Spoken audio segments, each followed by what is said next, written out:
Hi, this is Girls Who Gab with Habs and Muffy, and on today's episode, we're talking about everybody's favorite topic, money. Money, money, money, money. Hi, Habs, it's Muffy. Yes, so the topic of money, it's on the top of mind.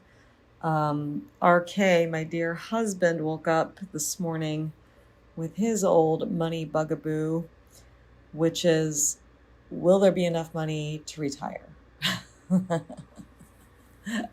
Now, you would think this is a money concern when you are 55 and, want to retire in 10 years. But actually, he's been waking up with this worry since I've known him, when he was 33. Money does sort of haunt us. Do we have enough? Will we have enough? Where are we spending it? Are we saving it? Are we provisioning for all those things that are important to us and for the important people in our lives? It goes on and on and on when it comes to money. I mean, especially this time of year when it's all about like holiday shopping, right? And it's not just presents.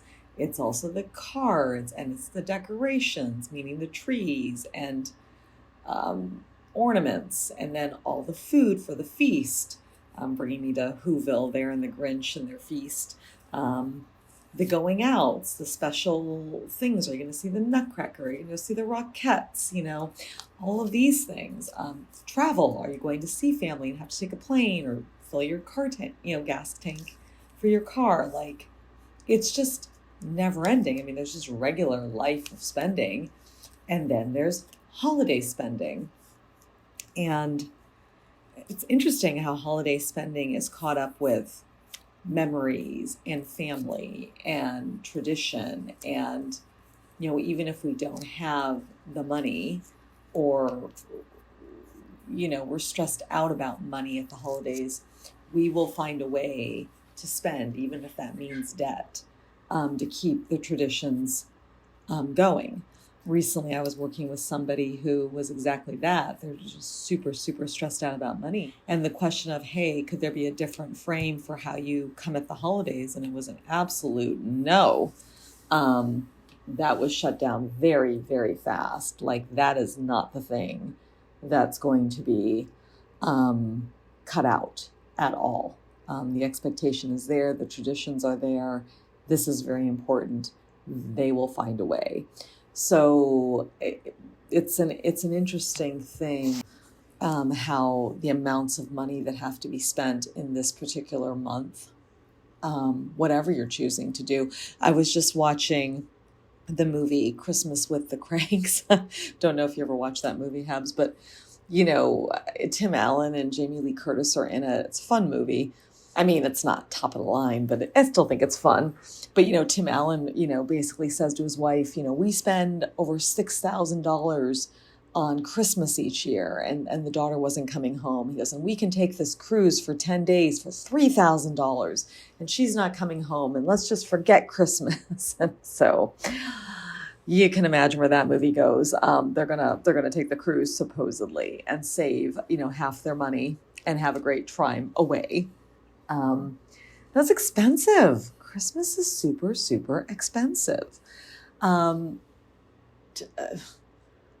that movie, they end up saying they can't do anything for Christmas because they're putting their money. They want to save that other $3,000 and they want to put it all to the cruise, that $3,000. So they basically become like, Scrooges, not doing anything in the community. It brought to mind my Christmas that I'm in right now, because RK and I are also heading away for the holiday season. And that means, doing far less, traditional Christmas stuff here. But we are here for the first half of the month. So we're not going to Scrooge out and not do anything. Like, I'm going to go see the windows in New York. That's free. I am going to decorate the house a little bit. I haven't decorated it a lot, but I've put a few things out just to make it a little bit Christmassy.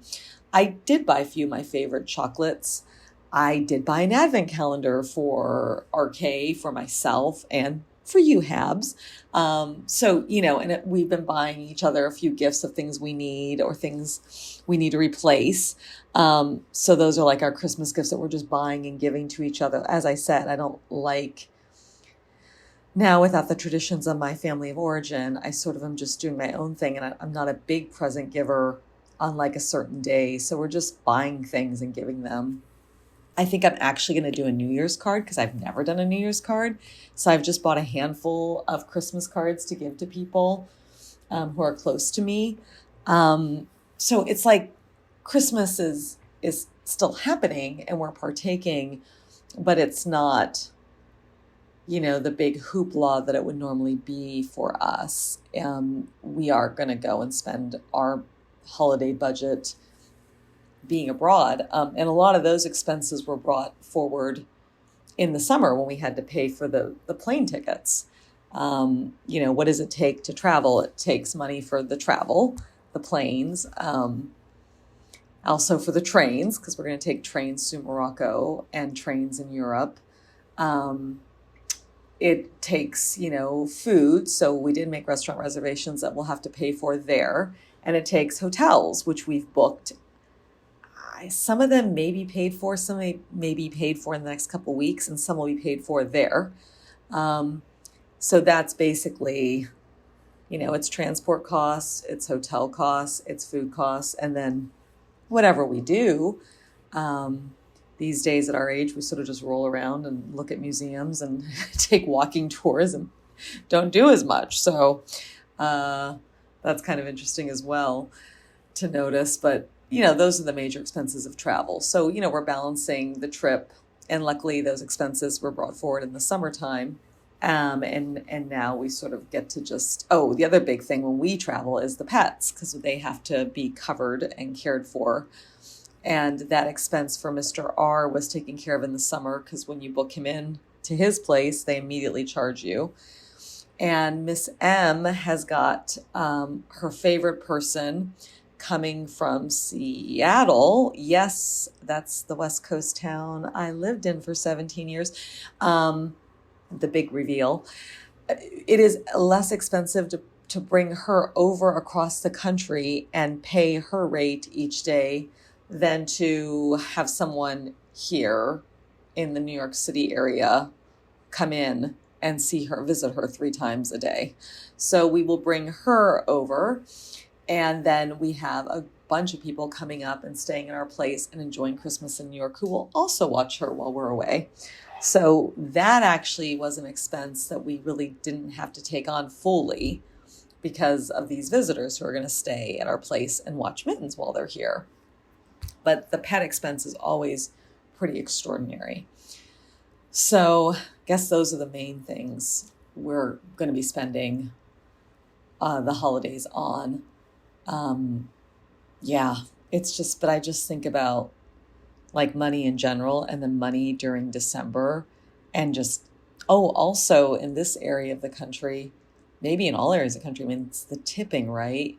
We were homeowners out west, and then we moved to a building which has a doorman and wonderful people. And yep, they're about to put the tip box out. So we have to give a tip, and there's 10 of them.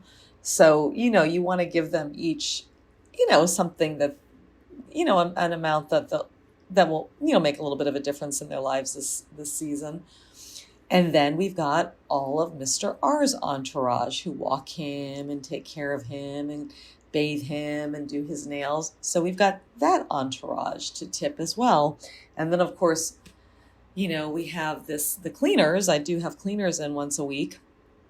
That may sound like a luxury for me with these animals, my pets, and just life. I feel like it's a necessity. So, I want to tip her and her team. So, boy, in this area, and I think, wherever you are, you may not have a doorman, you may not have pet watchers or whatever, but you may have a cleaner, you may have your hairstylist, all these service providers. The tipping is just like, it's another whole bucket of major money. So I think of that as well, that we're provisioning for that right now here. And you want to take care of people in that way who've been so good to you during the year.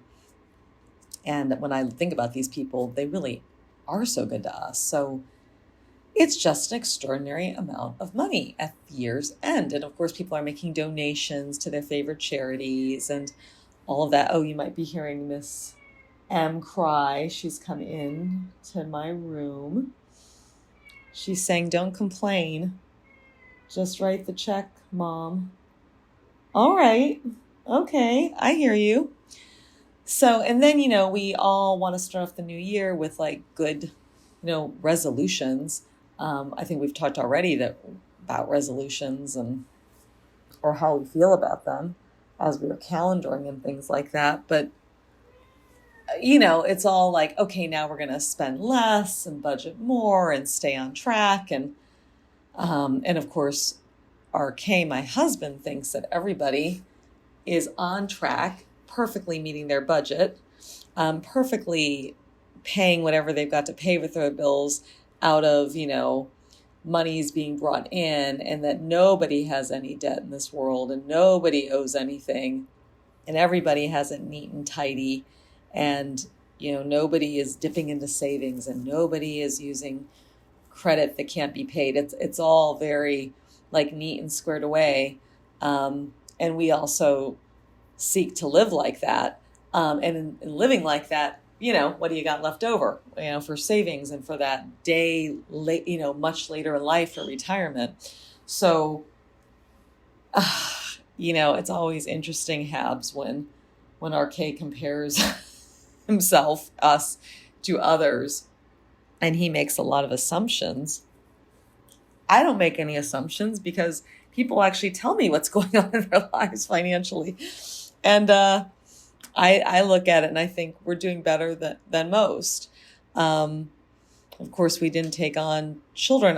There are lots of reasons why we didn't have children, but I would say one of them was I never felt I could afford children. I didn't come from a wealthy family. The truth is, like, my parents were very middle class. My mother did not work. My father worked, but, for having 3 children, even in the 70s and 80s, it just was not enough money. Whatever he did make was not enough. And it was my mother's parents who actually funded so much of my childhood. Private school education, lovely clothes, treats and this and that. Like, it came through my grandparents. My grandmother was always working, and my grandfather was a 100% disabled vet from World War II and got I think like his veteran benefits were amazing back then. Not sure if they are for military anymore. They should be. But the two of them was just the two of them, and they had only the one daughter, my mother. And so their financial priority was really the 5 of us. And they did step in and they did so much. But I always knew, like, my family itself wasn't very financially viable on its own. If it wouldn't have been for my grandparents, I think my parents might have been sunk with 3 kids. And so I kind of always knew that. And I never felt that confident that I could bring children into the world and, care for them in the way financially that children really need to be cared for. And I couldn't even have imagined what it has become to raise a child today. But even what I knew of my own growing up, I didn't feel I could take it on with confidence. And that's just the truth. So I didn't take on children for lots of reasons, but that is actually one of them. We don't have a lot of dependence, and it's still really tough just to like make it all work itself out. So I think money is a fascinating topic, how it's used, how it comes in, how it's saved, how it's very psychological. And it's a struggle for most people. I think money represents a struggle for most. And yet it is just, when I think about it, like from a therapeutic lens, it is just an object that we give value to, that buys and sells things in the society. But wow, it's as like hot a topic, if not hotter. Actually, I think I was told that, like, in marriages, it's like the thing couples argue over the most is money. Not sex, money. I think sex is on the heels of it, but I think it's number one is money. I'll look forward to hearing your initial thoughts on money, Habs.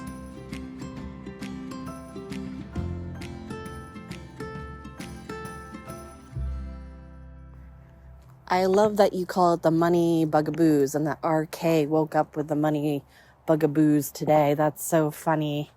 My husband A also always has the money bugaboos, and like RK, I think he's had them since he like in his early 20s. So even before RK, ever since we've been married, A has been fixated on money. It's really interesting because like his parents aren't.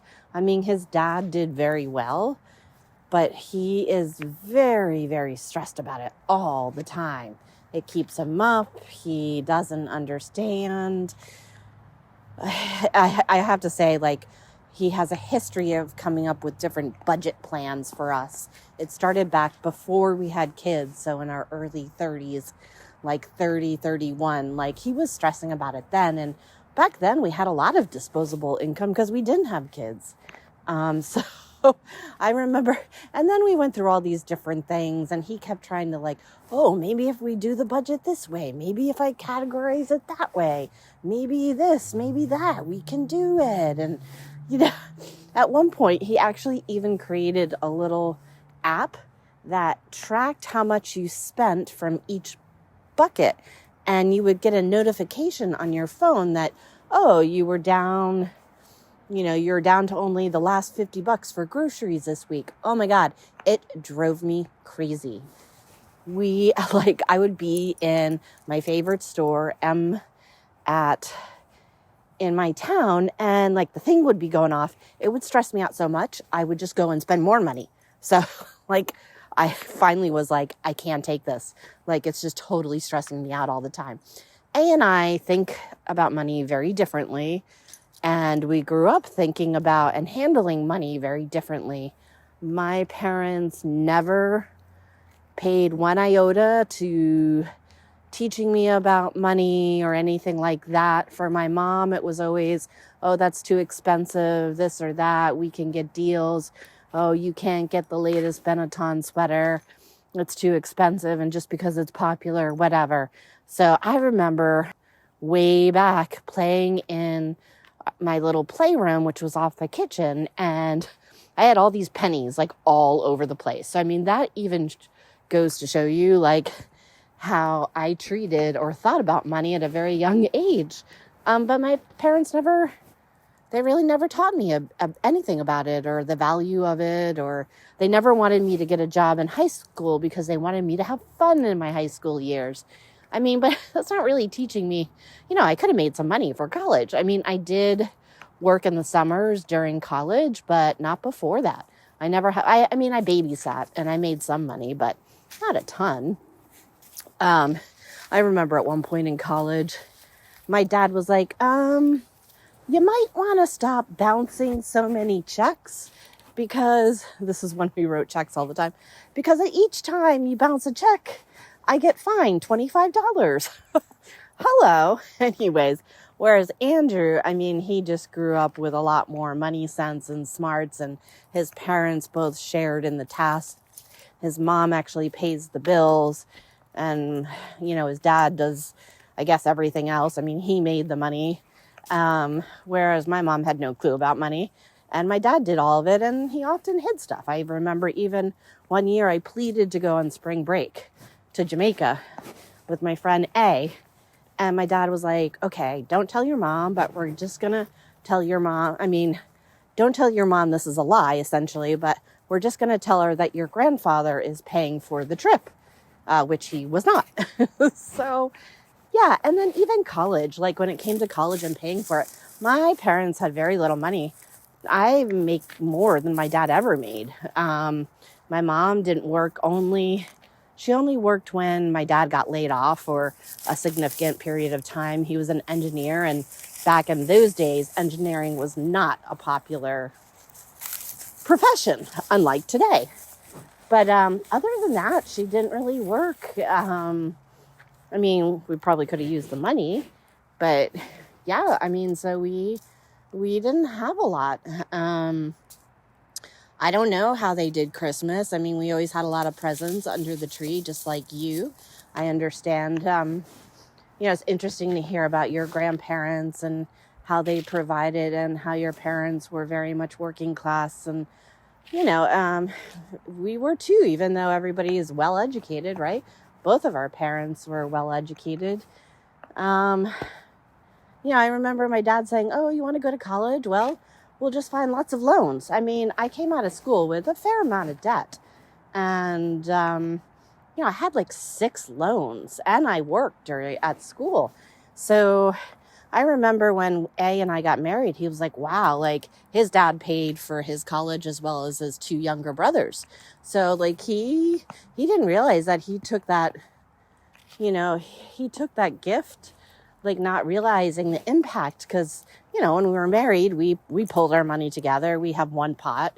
He knows everything that's going on. And it's funny, he's always asking me random questions about some spent money here or there, making sure it's not, theft or fraud or anything like that. So he's a little bit over the top now. But I mean, I remember when he was like, wow, you have that much in debt. And his dad actually gave us a sum of money as a gift because he needed to like distribute some of his money. I mean, he's not like a billionaire, but he has money.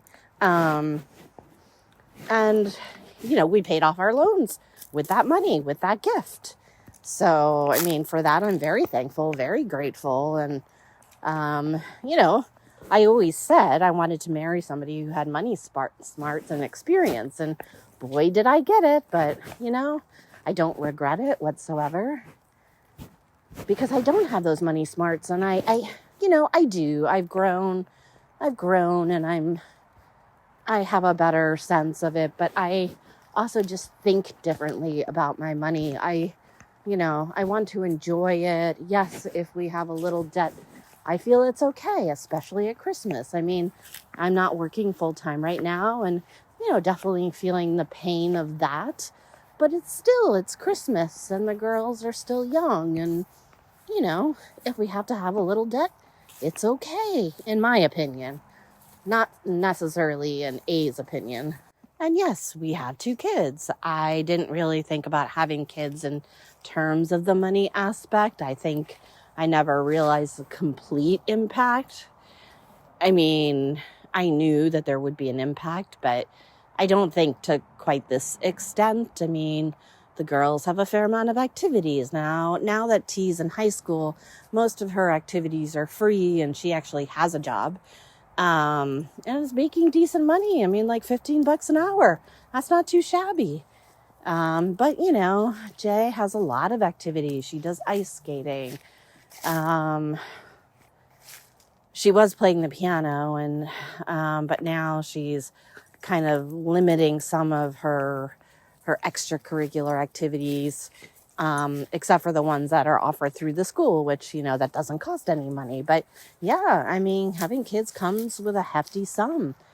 And in some ways it's cheaper when they're younger. It is and it's not. Like my girls both had formula, so that was pricey. And the diapers but on the other hand, all the toys and all the little things and the clothes, I mean, they weren't as expensive. Now that they're getting older, the toys and whatnot are more expensive. So things for Christmas are more expensive, and it means they don't get as much. Even with Santa chipping in. I won't touch that one. But yeah, so I hear you about, the expenses and deciding and that playing into, whether or not to have kids, because it's a big decision. And even having pets is a big, it's a big cost as well. I mean, you were talking about ours entourage of caregivers, and yeah, I mean, to keep him a happy dog, there are lots of things that you have to do so that you and R can still live your life. Oops, I'm walking P as we talk, and he got a little scared by something. I don't know, a branch, who knows. Yes, I'm outside doing this podcast because my whole family's inside and I can never do it then, and I really want to get this done for you today because I know the rest of your week is really busy. But yeah, I mean, we got a dog, P, a couple years ago, and yeah, he's an extra added expense. I know that A is not happy about that one. I laugh, but it's not so funny. So yeah, all these things cost money, and then you have Christmas, and you know, I heard you about RK with the comparisons and the assumptions, and that really gets me. I mean, A does that all the time, comparing himself to our friends and making certain assumptions. And I mean, you just can't. I mean, I know how much some of my girlfriends are spending. And even if they say, oh, I'm only spending this. No, they're not. I know they're not. I have one friend who's like, oh, we hardly ever travel because, my husband S doesn't have a job, or he does now, but at the time, and that's BS because, I mean, I don't mean it to be mean to her, but I mean, they do some travel and, they use points, are very creative and, and I think sometimes they probably take on some debt. I mean, I know when S was out of a job, I mean, they were much more careful and much more conservative, but still, I mean, I don't think that I or we are so much out of the ordinary, but I also don't make assumptions and I don't compare myself because I just feel like that's a thankless exercise, to be honest. And no, I think most people are not always tracking right on budget and having everything neat and tidy. I think the majority of this world is way off budget and many are way in debt. I'm not saying that that's a good way to be, but sometimes it's the only thing that people can do. I mean, maybe they have prescriptions that are too expensive, or maybe they can't afford certain things, but they have to pay for certain things. So, I mean, I feel very grateful for what we have. I mean, A always says we're poor. I mean, in the grand scheme of things, we're not. I mean, if we want to compare ourselves to the place that we live, we might be. But it's hard to compare where we live because there are a lot of people that make a lot of money. And I mean, that's the other thing that sometimes worries me. My kids, my girls see all these people around us that do make a lot of money, and then maybe some don't, and it's just a facade. I mean, again, one never knows, right? I mean, you could see a family. I have a neighbor, ex-neighbor, and they have a lot of things, and yeah, they make a lot of money, but one never knows. One never knows the true story. So I just think that's futile to compare or assume certain things about money. Yes, money is, I agree, the number one thing between couples. And I mean, it's definitely been the number one thing between us, A and I. And it's a struggle and it's a stress. And having kids and pets on top of it adds to that stress. So even without kids, I know it's a stressor. And then with pets, it's a stressor. And then so you add that all together. I mean, any combination, people, like RK and A, they're always going to stress about the money. I'm sure I'm going to get an earful about Christmas from A. I know he hates the advent calendar because it is money. And I do this whole thing with the advent calendar. It's a little bit ridiculous and over the top, and I will admit that. I enjoy it, but I do realize that I created a monster a while back, and it's brought some tears and some joy over the years, but it has been a tradition, and I know my girls like it, and I know it's not going to last in the form that I have created it right now forever. In fact, this may be the last year before we go to one of those little calendars that you buy. But I'm going to do it. While my littlest Jay loves it and enjoys it and believes in the magic of Santa, I am going to do it. And today she got a dream catcher. The theme this year is going around the world with Santa. And so it was North America today. And she got a dream catcher, which is a symbol, an important thing in Indigenous people or Native American history. And she absolutely loved it. She couldn't wait to hang it up. It was in the form of a unicorn. It's adorable. So you know what? Some things are just worth more than money. So I'll take that any day, over not doing. I did just want to say, no, I never watched that movie that you mentioned. I think it was Christmas with the Craigs or something. But, I don't know, PC something. I don't know what it is. But have you ever seen Office Christmas Party? It's hysterical. It's a little bit raunchy.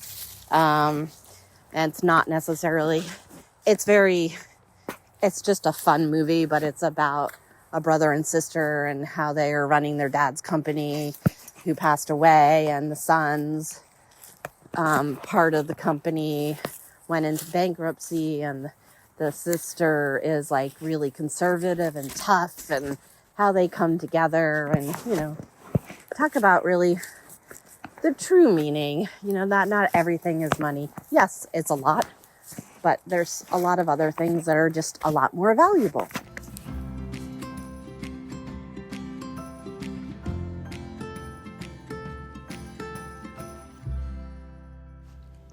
Hey Habs, it's Muffy.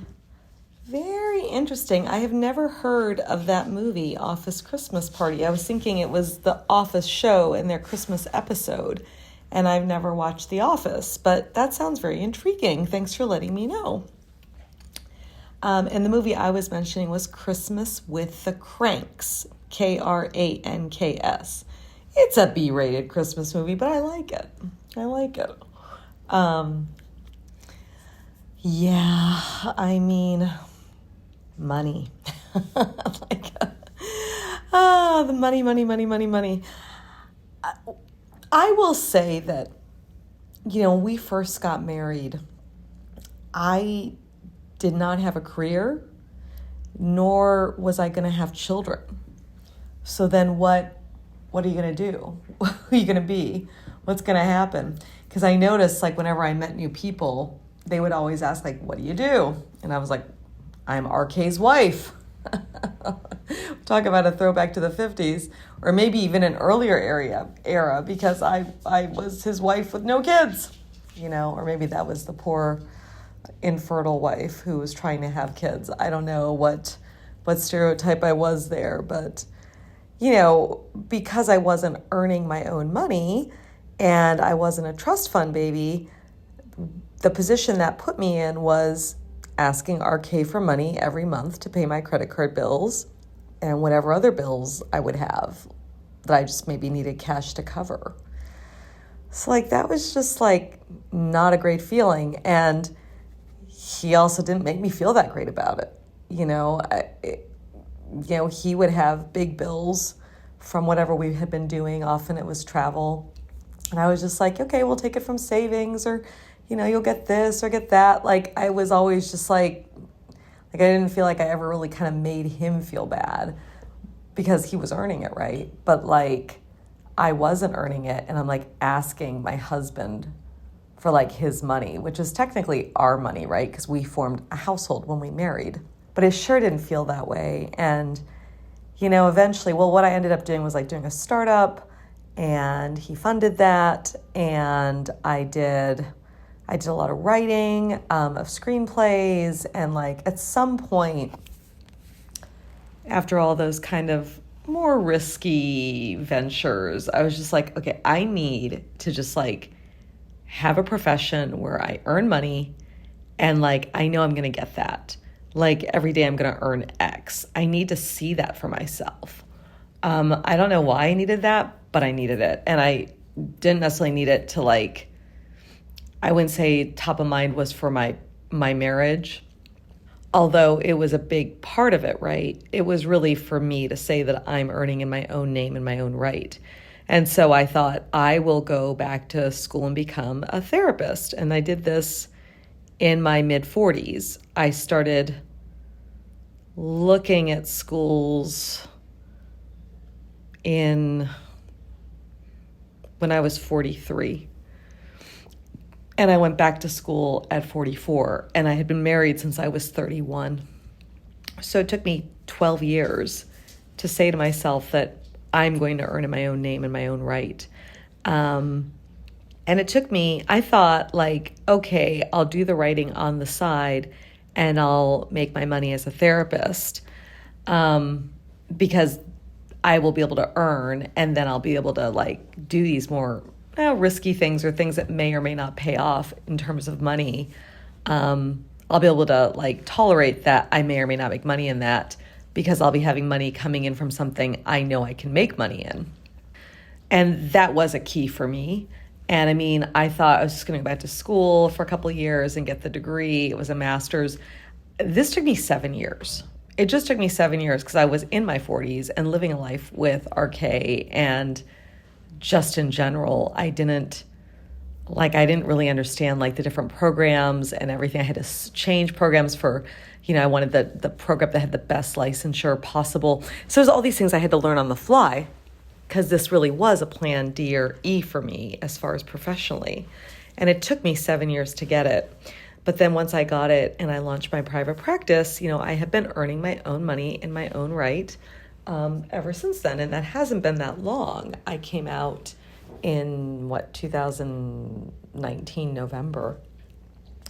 And some friends asked me, because everyone's so used to me just being RK's wife and not earning anything.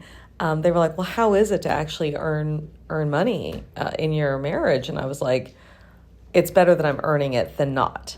And I'll still say that. Having my own money and not asking RK for money has been very, very empowering for me. And I mean, we share our money in the same way, but like we do have our own credit cards, and he's not looking at my bills and I'm not looking at his bills. We have, all our investments and all that kind of shared between us if we want to see things. But, on our daily runnings of things, we are separate. And I don't know if I could handle RK, I already told you, has a bunch of bugaboos about money, like him looking over my statements and questioning this or that. I don't think, even when I wasn't earning in my marriage, I don't think I couldn't tolerate that. I just couldn't. But it's so we do sort of keep it separate. But now that I have my own money in my own name and right, I don't need to be like counting up what I owe and then like asking him for that money. And like that has really made a big difference in my life. I think women, whether married, not married, single, partnered, children, no children, I think women should earn and have their own money. Maybe they have family money, maybe they're earning it, but most of the time we're earning it, right? I really think that's critical for women, and I'll just say that for having all the years not had it, and then in my 40s transforming to having it. It's just made a critical difference. And I also noticed that has calmed a lot of things for RK as well. Like he's not, as worried about things. I mean, RK's worries tend to go toward, retirement, and like we're gonna be like on the street. I mean, if it was really true back in in our 30s, RK told me I would be on the street at this age of 53. And I look at Mr. R, the dog, and I say, we should be on the street. So I'm kind of waiting to get on the street. And he assures me that it's coming in another 20 years when he's not working any longer. And, so maybe it's true. Maybe we will be on the street. But at the same point, I feel like we've had a good ride. And sure, I mean, we have traveled and it's been expensive. It's been a chunk of change. And if we wouldn't have spent that money throughout the years, we'd have a hell of a lot more money right now, I guess, invested across the Hudson here. And I guess we'd be worth more, and maybe that would keep us off the streets. But actually, I'm with you, Habs, in that I think life is to be lived and you never get your youth again. So many people are like, not spending anything because one day when they're 70, they're going to go on that cruise or they're going to do all this travel and, or 75, and, you get to that age and your health isn't there, or your vitality isn't there, or your interest isn't even there. I mean, I even noticed when I traveled today at 53 versus when we were doing it in our late 30s, early 40s. Oh my, it was just so different. I mean, had so much more energy. We were willing to put up with so much, more hardship as we traveled. I mean, like, things change as you get older. I can't even believe it. I only know it because I've gotten older. But like those carefree days of the travel that we did when we were much younger, and we spent whatever the money was back then, not as much as what we spend today, because hardship travel was just fine with us pretty much. You can never get those years back. I look at some of the pictures that the Apple phone serves me up, these little videos, and I'm like, wow, we have lived. Like, yeah, maybe we don't have as much money, but we have lived. I mean, I'm with you on that. Like, there's got to be a balance. And, I'll have to say this for myself. Like, if I am on the street in like 20 years, I'm going to have a lot of great videos to watch. I will not need to pay for any subscription streaming services.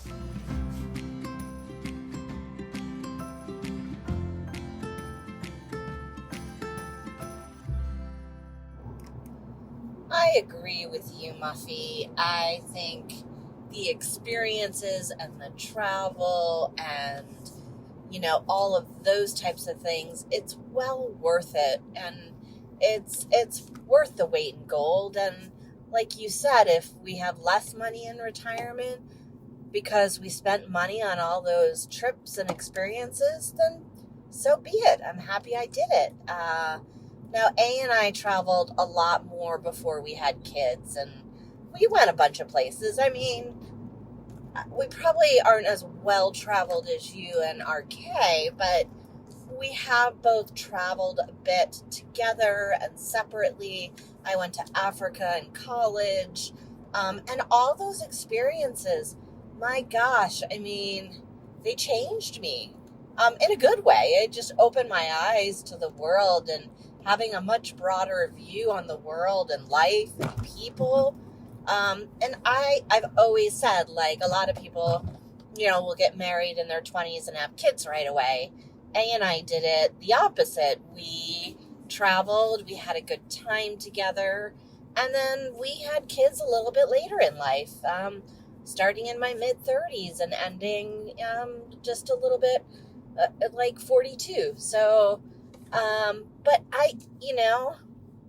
and we don't travel a lot now because we do have kids, and kids are a lot of money, and we don't make enough to be traveling all the time with our kids and supporting all of our kids and all their activities. So, but I don't regret it because I know that I did it.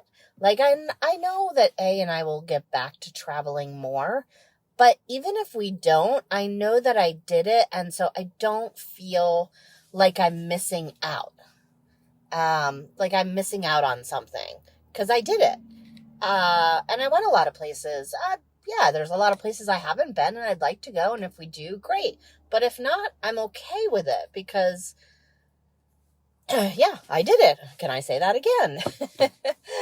I do think, as a family, going on vacation for us is really good for us, and the girls really enjoy it.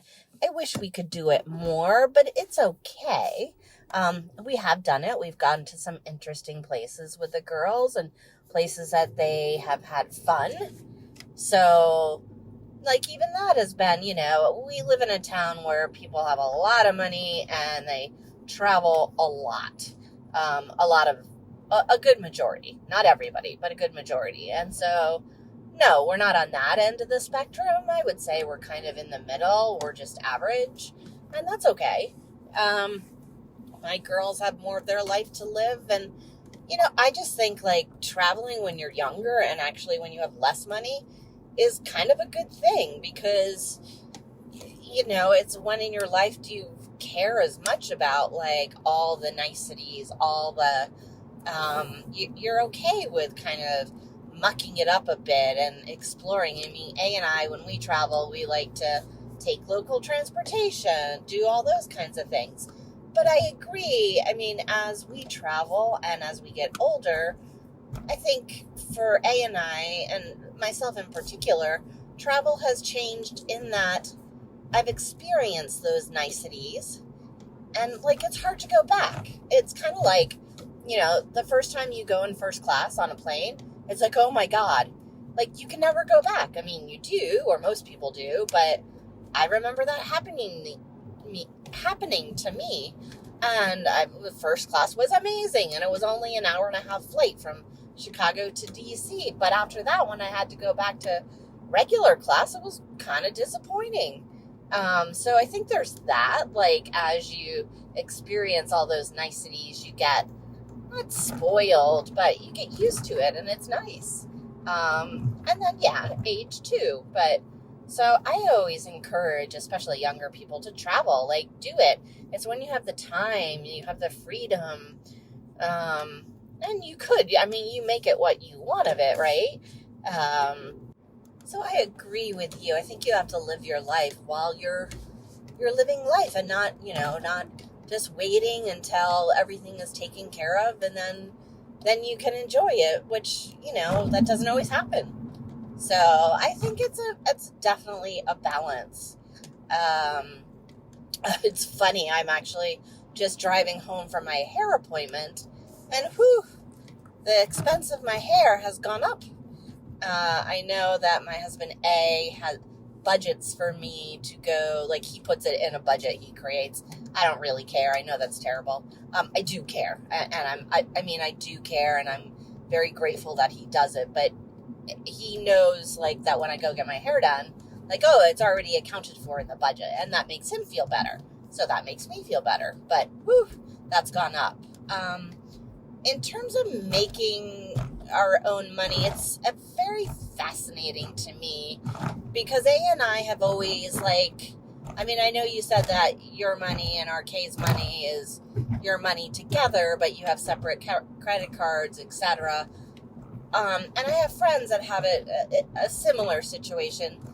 We have always just, like, everything has gone into one pot, and A always looks at all the bills and everything. I mean, he's gotten a little bit more miserly, is that the right word, as he's gotten older, and he will look at the expenses and question and ask me things. But, I mean, I've done it for so long that I'm just used to it. It just doesn't really bother me so much. I mean, sometimes a little bit, but not really.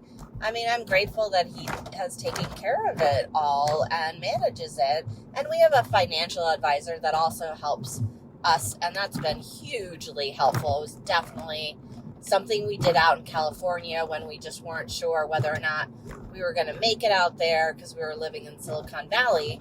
But yeah, we both have the same credit card. It goes through the same account at the bank. And I mean, for me, so it's just so fascinating. It's so different. I have another friend who does have a trust fund, and it's just hers, and her dad gave it to her, and she just does what she wants with it, and her partner has no clue. A and I are just not like that. I mean, we both each have some of our own money from inheritances that we've gotten, but we both know what it is and what's happening, and it's all in a will and a trust for our kids. And I have another friend who, it's her second marriage, and so she has her money and her husband has his, and they both have kids from from a marriage before theirs, so it's more separate. For me, yes, I agree. I think a woman should always be working, earning money, or being able to manage and support themselves. But I think it looks different depending on who you are.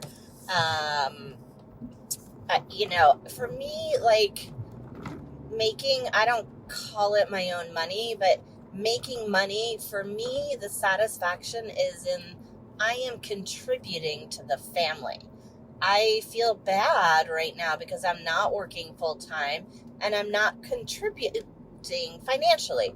I mean, I'm contributing in a lot of other ways, But A and I do that every day, right? We're both contributing, picking up the girls, dropping off, washing dishes, all the sign-ups and registration and blah, blah, blah, blah, blah, and on and on and on. But for me, it's like I feel good when I can contribute money to the family. And so for me, that's very important. It's interesting to hear you talk about your early years of your marriage. And I mean, I never thought of you as a kept wife, or that you're just RK's wife, mostly because like you were always talking to me about all the different like projects you had going on in the writing.